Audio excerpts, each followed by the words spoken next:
दोस्तों, आज इस कहानी से हम जानेंगे कि जीवन में गलत काम को करने से कैसे बचें, क्योंकि आज जो हम करते हैं उसी का परिणाम हमें भविष्य में देखने को मिलता है। और यह आपने अपने आसपास के जीवन में भी देखा होगा कि कोई व्यक्ति गलत काम करता है तो उसका नतीजा भी गलत ही होता है। तो चलिए सुनते हैं आज की कहानी।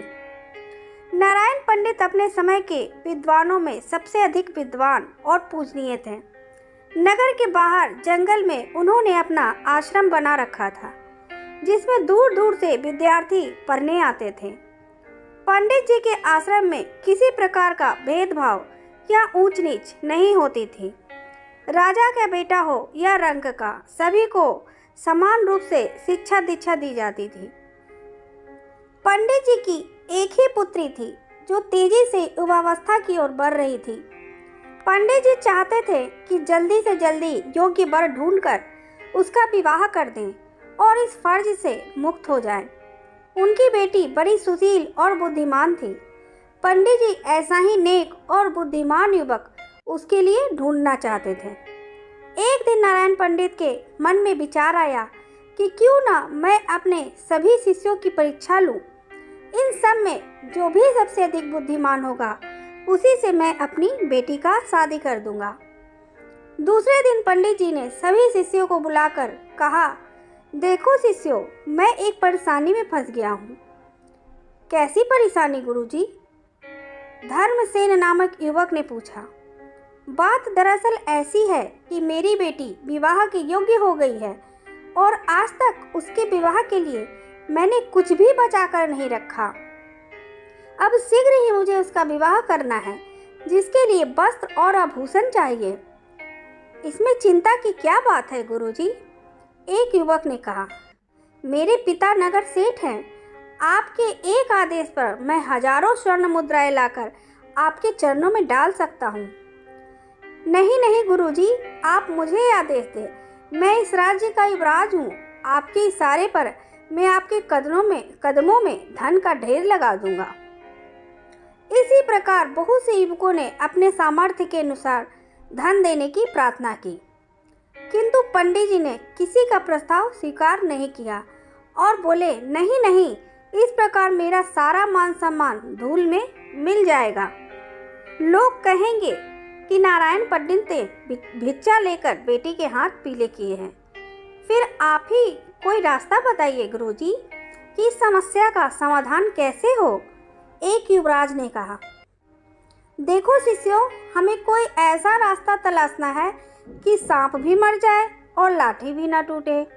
तुम सभी थोड़ा थोड़ा सामान जहाँ तहाँ से चोरी करके ले आओ, मगर इस बात का ध्यान रहे कि इस चोरी का किसी को पता नहीं चलना चाहिए।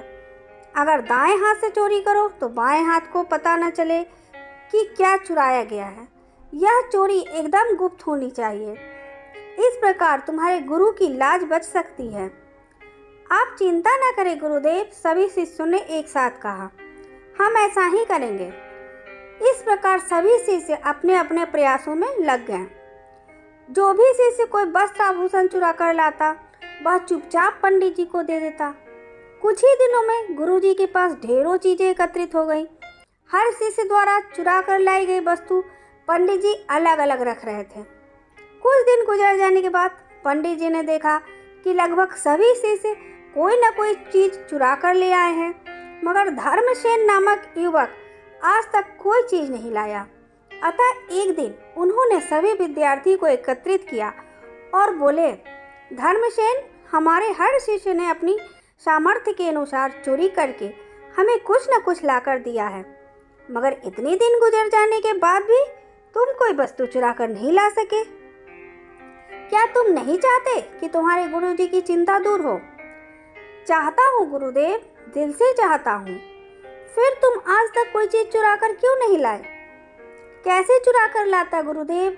आपकी आज्ञा ही ऐसी थी जिसने मुझे बार बार चोरी करने से रोका। क्या मतलब? नारायण पंडित जी पैनी नजरों से उसकी ओर देखने लगे। अन्य शिष्यों ने भी चौंक कर उसकी ओर देखा कि गुरुजी ने स्वयं चोरी करके लाने को कहा था, फिर यह किस आज्ञा की बात कर रहा है? गुरुजी धर्मसेन ने कहा, आपने ही तो कहा था चोरी करके लाना है, लेकिन इस चोरी का किसी को पता न चले, यहाँ तक कि दायां हाथ चोरी करे बाएं हाथ को भी पता न चले। हाँ कहा था, मगर इसमें क्या परेशानी थी? गुरुदेव, आपने ही तो हमें यह सबक सिखाया है कि ईश्वर सब कुछ देखते हैं, फिर मैं ईश्वर से इस चोरी को गुप्त कैसे रख सकता था? बस यही कारण है कि मैं आज तक कुछ भी चुरा कर नहीं ला सका। धन्य हो तुम, धन्य हो बेटे। नारायण पंडित ने शाबाशी से उसकी पीठ ठोककर सभी छात्रों के सामने उसे सीने से लगा लिया और बोले, तुम मेरे सच्चे शिष्य हो। फिर अन्य शिष्यों से मुखातिब होकर बोले, देखो शिष्यों, मुझे इस बात की खुशी है कि तुम सब मेरे आज्ञाकारी शिष्य हो और तुम सबने मेरी आज्ञा का पालन किया। मगर मेरे बच्चों, आज मैं तुम्हें एक शिक्षा और देता हूँ। यदि माँ बाप, भाई बहन, यहाँ तक कि यदि गुरु भी किसी गलत कार्य को करने के लिए कहे तो भी जीवन में कोई गलत कार्य नहीं करना। तुम लोगों की बुद्धि परीक्षा और अपनी पुत्री के लिए योग्य वर ढूंढने हेतु हूँ मैंने यह सब नाटक किया था। धर्मसेन को मैं अपनी पुत्री की योग्य वर मानता हूँ। आशा है इस पाठ से तुम सभी ने एक नया सबक सीखा होगा। जाओ, अब जो जो वस्तुएं तुम जहाँ जहाँ से चोरी करके लाए हो, क्षमा मांगकर सभी वस्तुएं वापस कराओ। गुरुदेव, हम मानते हैं कि भाई धर्मसेन हम सबसे योग्य हैं। हम इसे गुरु जमाता के रूप में स्वीकार करते हैं। सभी शिष्यों ने एक स्वर में कहा और धर्मसेन को कंधों पर उठाकर खुशी से नाचने लगे।